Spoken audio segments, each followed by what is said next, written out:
Hey friends, Mike at Guitar Tricks here with part 2 of a 2-part video on bar chords. This video is going to focus on some strategies for practicing tough bar chord changes, getting them nice and smooth and getting them as fast as you can. Okay? Going to play a little riff for this one that involves some different shapes that you may not have seen before, and it looks like this.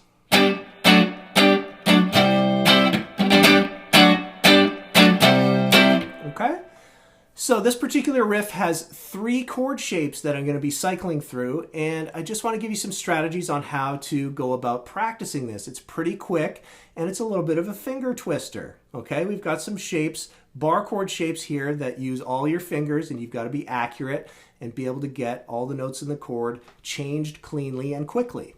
Okay, so the first chord is a G chord. This is a bar chord version of a G major that maybe you haven't seen before, but it's very common. This is the 10th fret of the A string, the 9th fret of the D string, and the 8th fret of the B string. And I'm barring down from the A string all the way up on the 7th fret. Okay?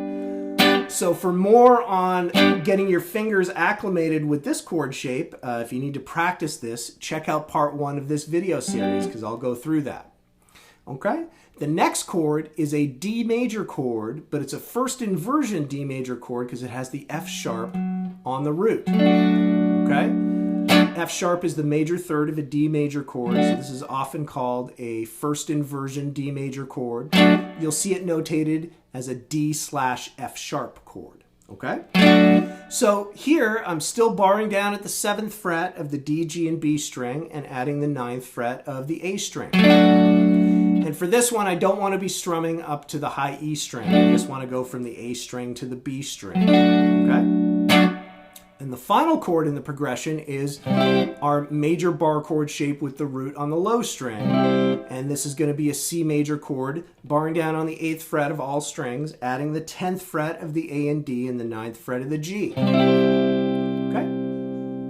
So what are some strategies for practicing this? Okay, the first thing is that you have to go really slow. And the second thing is that you need to sort of have a look at what fingers are moving from one chord to the next. Okay, being intentional about this can help you a little bit in getting straight what fingers have to do what. Okay, so don't even worry about strumming right now. Let's just look at that first chord shape and see what changes when we move to the next one.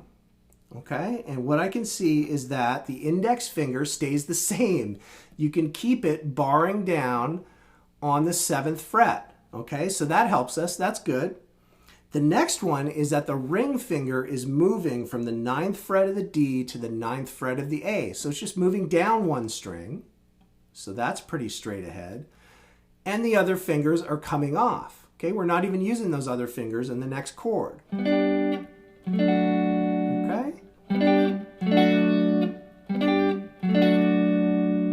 All right, so just practice that slowly a couple times and just really focus in on what fingers are doing what. Okay? Next thing to do is to go really slow with it. Try to stay in tempo. 1, 2, 3, 4. Okay? And get it so that you're practicing it with lots of repetition at a tempo where you can execute this cleanly and slowly. Okay? And it's going to take a lot of repetition to be able to speed that up while staying in time. Okay? But I promise you, with every move, you're going to be burning that resistance and strengthening the muscle memory for your fingers to go to the right spot a lot quicker.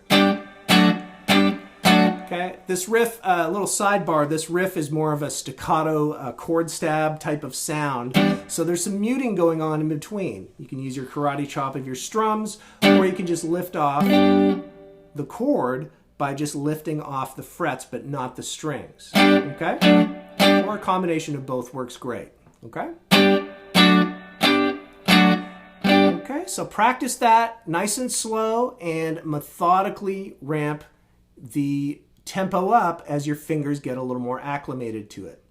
It's the exact same procedure now going from the D chord to the C chord.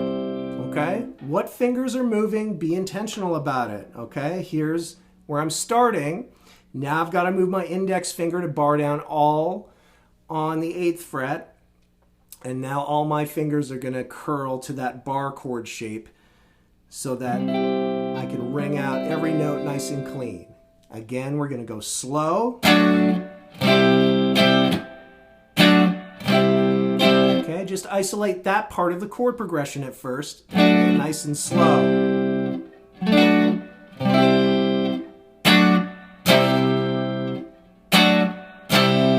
As you speed up, as you can get it faster, now it's time to stitch it all together. And again, start slow at this.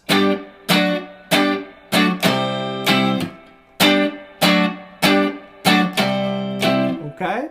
Work it up and spend lots of repetition on what you can execute cleanly and play it over and over. That's going to enable you to start to bump up the tempo and eventually get to...